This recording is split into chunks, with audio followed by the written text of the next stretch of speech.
હાય, doctor પ્રજ્વલ Sorathiya again.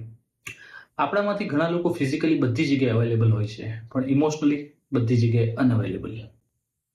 લોકો સાથે વાત કરીએ છીએ પણ દિલની વાતો ક્યાંય નથી કહેતા. લોકોને જવાબ આપીએ છીએ પણ આપણી ફિલિંગ્સ કોઈની સાથે શેર નથી કરતા. આપણે શાંત રહીએ છીએ ને એવું લાગે છે આપણને કે લોકો એમ સમજશે કે આ દરેક વસ્તુમાં શાંત રહેશે તો કેટલો મેચ્યોર માણસ છે. આપણે સાયલન્સને આપણી મેચ્યોરિટી સમજી રહીએ છીએ, પણ ખરેખર એ તમારી મેચ્યોરિટી નહીં, તમારી વીકનેસ છે. તમારા ઇમોશન્સને તમે શેર નથી કરતા, એ બતાવે છે કે તમે અંદરથી કેટલા એકલા થઈ ગયા છો.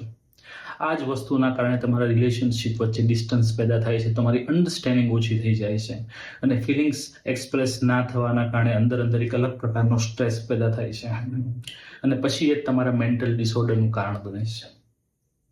ફિલિંગ્સને એક્સપ્રેસ કરો, નાના બાળકોમાંથી શીખવા જેવી વસ્તુ છે. અને આ વિડીયો એવા લોકોને મોકલો કે જે તમને એવું લાગતું હોય છે કે ઘણું કહેવા માંગે છે પણ કહી નથી શકતા.